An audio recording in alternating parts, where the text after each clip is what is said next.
أنت العليم الحكيم. رب اشرح لي صدري ويسر لي أمري واحلل عقدة من لساني يفقهوا قولي. رب يسر ولا تعسر وجئتني بخير وبعد.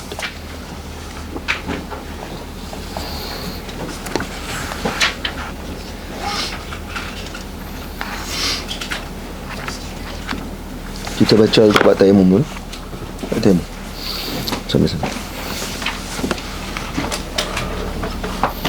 Kalau kita baca bab puasa. Puasa. 137.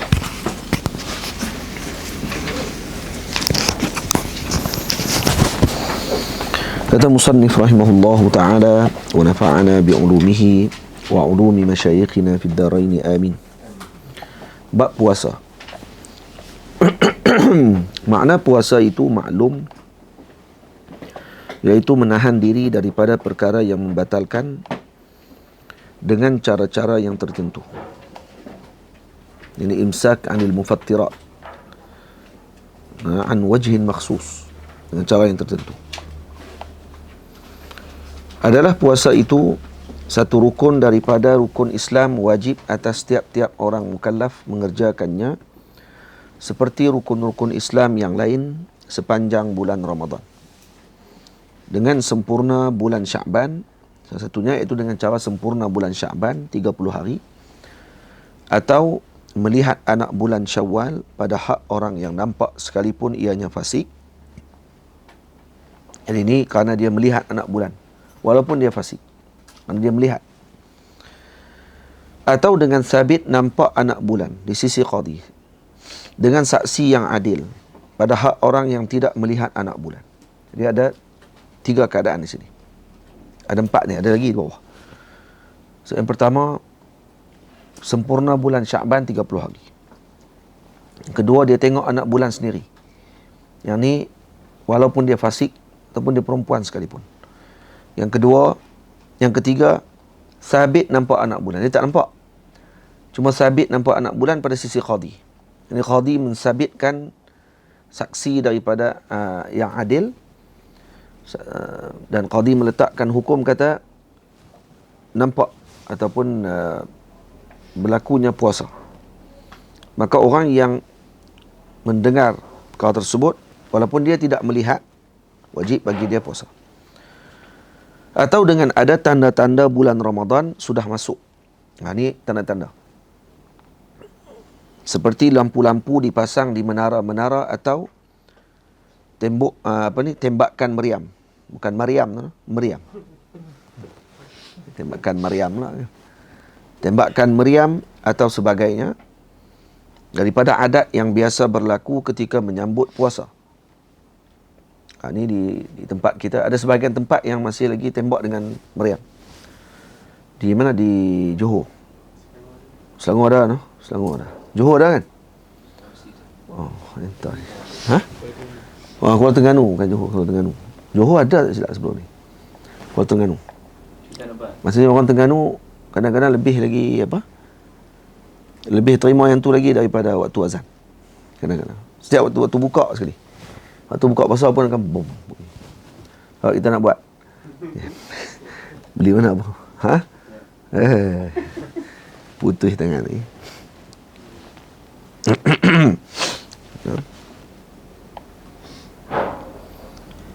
Jadi itu antaranya.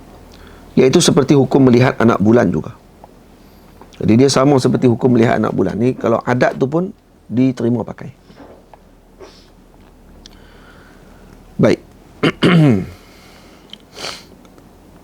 Dia ada tak turutan di sini?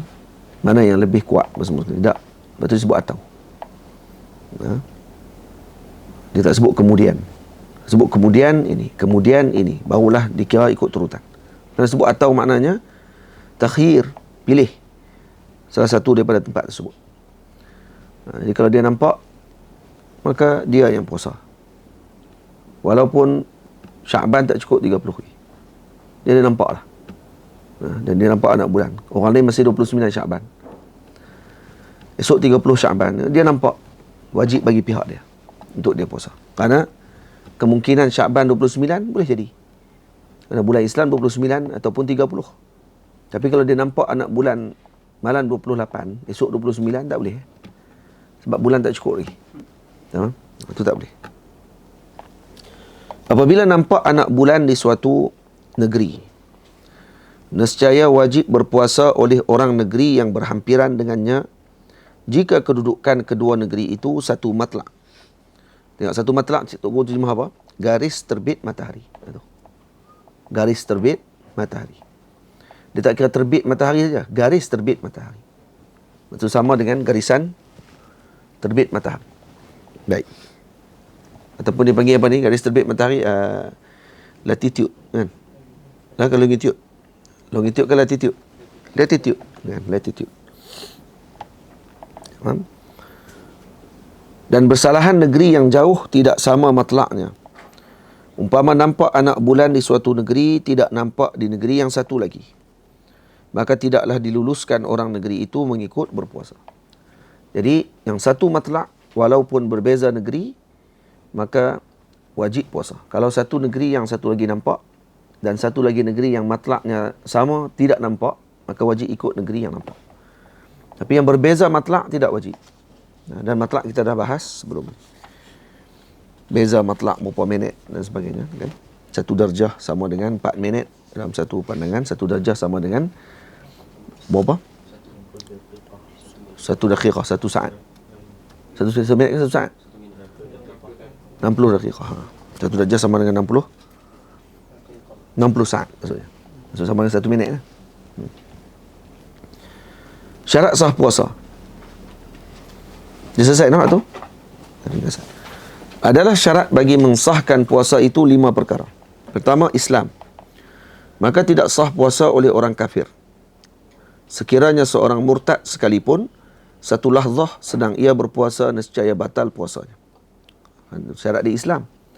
Maka kalau dia murtad walau satu lahzah, walau satu detik sekalipun, walau seperludah, lahzah disebut sebagai seperludah, atau satu kerdipan, lahzah juga daripada lihaz,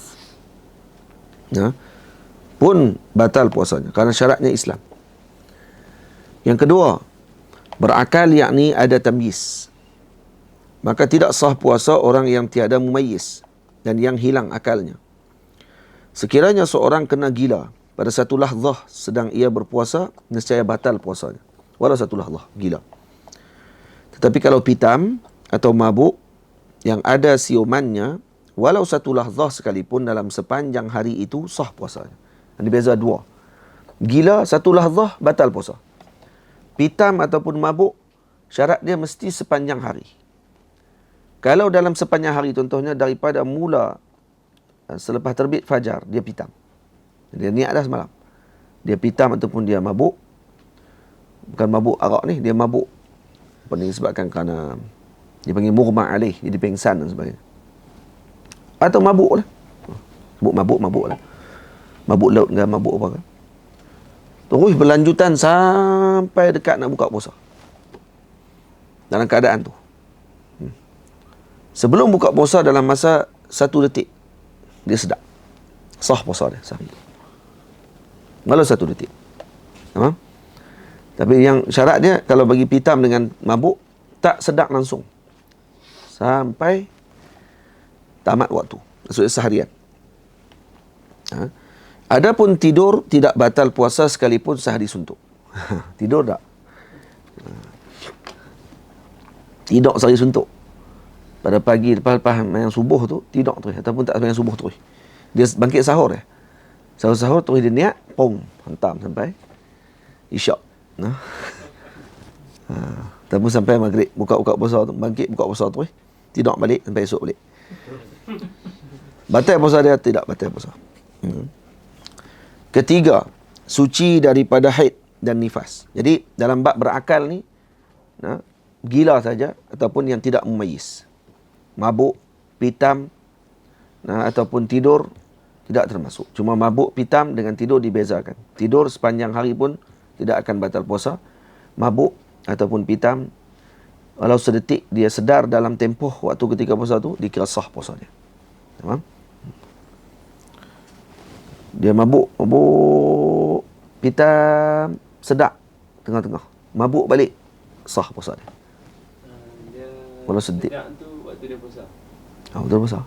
Tengah duk puasa lah, kalau tak panggil sehari lah. Sehari yang maksudkan sini ni waktu siang hari puasa tu. Malam puasa apa? Ya. Dia pengsan daripada masuk subuh ke atau selepas subuh, sehingga kalau tak sah. Untuk kalau dia pitam selepas subuh, kita sahur dah, ada solat dah, so dia pitam sampai isyak, sah. Pitam selepas subuh. Pitam selepas subuh. Betul lah, sah. Kalau pitam sebelum subuh sampai selepas buka, tak sah. Kalau kata pitam sebelum subuh sampai salah, ya tak sah. Sebab dia tak ada satu detik yang dalam waktu puasa. Dia sedap. Syarat dia mesti sedap dalam satu detik. Walau satu detik dalam waktu puasa tu dia ada sedap. Betul. Jadi kan syarat dia ni kalau pitam sepanjang hari. Sepanjang hari maksudnya daripada sebelum terbit fajar sampai buka puasa. Tak ada langsung waktu sedap. Faham? Tapi kalau dia sedap saja dan dia ada akal waktu tu, so dia sedap. Waktu tu dikira sebagai orang yang mukallaf. Sah puasa. Ketiga, suci daripada haid dan nifas sepanjang hari. Dari itu batal puasa jika datang haid atau nifas sedang berpuasa sekalipun satu lahzah. Jadi suci daripada haid dan nifas sepanjang hari. Kalau kata datang walau satu lahzah haid ataupun nifas, batal puasanya. Keempat, niat, iaitu wajib ditakyinkan, yakni ditentukan niat pada puasa fardu seperti Ramadan atau qada atau nazar atau kafarah. Dan wajib niat itu dilakukan pada waktu malam, tiap-tiap malam. Ini dalam mazhab Syafi'i. Mazhab Syafi'i tiap-tiap malam. Wajib tabyitun niyah. Maksudnya meniatkan pada waktu malam. Tamam? Dan kena sebut fardu Ramadan. Kena sebut itu. Adapun dalam mazhab Maliki, boleh dan memadai niat puasa sepanjang bulan dari awal Ramadan itu. Kalau dalam mazhab Maliki, boleh ataupun memadai dengan niat puasa sepanjang bulan dari awal Ramadan.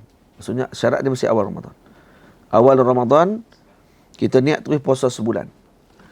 Apa beza di antara dua mazhab ni? Mazhab Syafi'i beranggapan setiap ibadah ini adalah mustaqillah. Maksudnya puasa setiap hari adalah berbeza. Maka kerana itu kena niat yang berbeza. Manakala Al-Imam Malik radhiyallahu anhu dan mazhab Maliki mengatakan bahawa puasa ni seakan ibadah yang satu. Dia seakan macam orang masuk sembahyang, kemudian dia mula dengan takbir dan tamat dengan salam. Semua rukun-rukun tadi ni adalah ibadah yang satu. Jadi seolah-olah mazhab Maliki beranggapan puasa ni niat yang satu cukup. Kerana semuanya puasa. Jadi dia sama. Semua ibadah tu puasa. Maka cukup niat yang satu saja. Tapi sunat niat pada tiap-tiap hari. Dan kita boleh taklid dengan mazhab ni untuk menyelamatkan kita daripada kena qada kalau terlupa niat. Jadi niat hari pertama syarat dia. Malam tu terus niat sahaja aku berpuasa 30 hari Ramadan. Sahaja aku berpuasa sepenuhnya Ramadan. Itu. Harus mereka yang bermazhab Syafi'i mengikut, yakni bertaklid mazhab ini supaya tidak kena qada jika terlupa niat. Ni sebabnya. Itu pada satu atau beberapa malam. Tetapi puasa sunat boleh dilakukan niat itu sebelum gelincir matahari. Ada satu lagi qaul dalam mazhab Abu Hanifah, hatta solat fardu, puasa fardu sekalipun boleh kita niat sebelum tergelincir matahari. Itu mazhab Abu Hanifah. Tamam? Jadi kalau dalam ni, jika terlupa niat itu pada satu atau beberapa malam, tetapi puasa sunat boleh dilakukan niat itu sebelum gelincir matahari, selama belum melakukan sesuatu yang membatalkan puasa menurut qaul yang mu'tamad. Qaul yang mu'tamad, bila sebut qaul mu'tamad, faham dah? Ada ghair mu'tamad. Faham? Sebut mu'tamad, tahu dah. Yang pertama ada khilaf.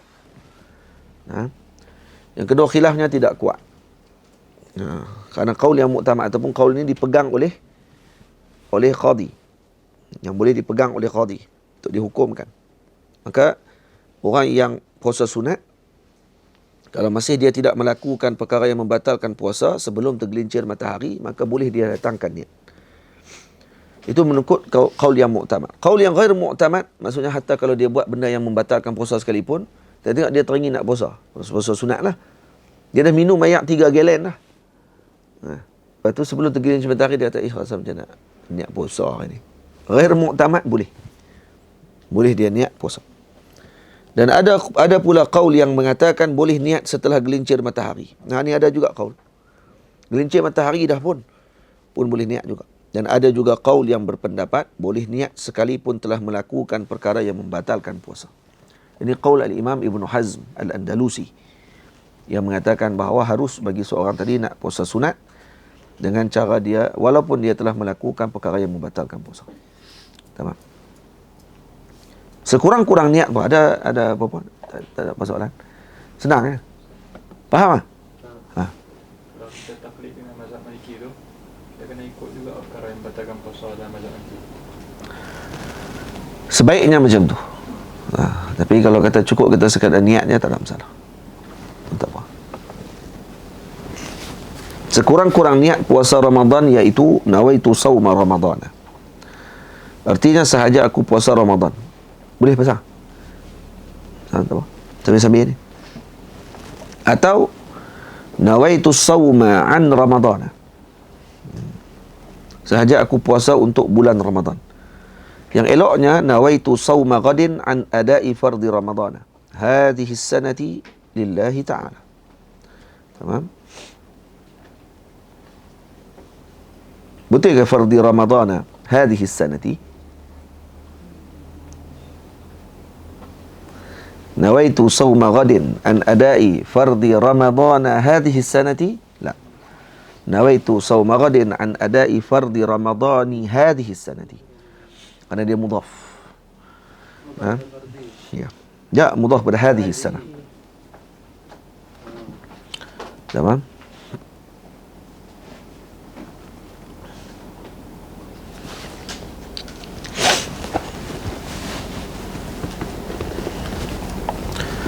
Artinya sahaja aku puasa esok hari menunaikan fardu Ramadan tahun ini kerana Allah Ta'ala. Ini kita baca ni dalam penuntut ni. Kelima, menahan diri daripada perkara yang membatalkan puasa iaitu wajib menahan diri daripada makan atau minum sekalipun sedikit seperti sebiji bijan dan setitik air dengan sengaja. Kawan-kawan kita memang kuat puasa. Tengok pagi itu dia tengok untuk makan pada hari pertama puasa. Elok kawan pergi buka periuk, ambil nasi ya. Baru tadi esok dia terlupa, dia ambil nasi. Kita duk tengok ni, tengok dia ambil nasi, lepas tu ambil kuah, gulai apa semua. Main sembang kita pula. Sudah. Dia bos sudah. Bos sudah. Sedap juga nasi dia tu. Perak makan. Kita duk tengok. Main nak tengok dia tak tengok. Biarkan dia. Kenapa? Kerana dia ahli tuqa. Kerana biasanya dia ni orang yang bertakwa dan dia jaga sebenarnya. Dia itu rezeki dia. Beza dengan ahli maksiat. Dia memang tahu dia tak usah. Jenis tak mau jaga ibadah semua ni, ni kena tengok. Ia dua keadaan disebut oleh Al-Imam Jurdani dalam kitab Fathul Alam. Masalah.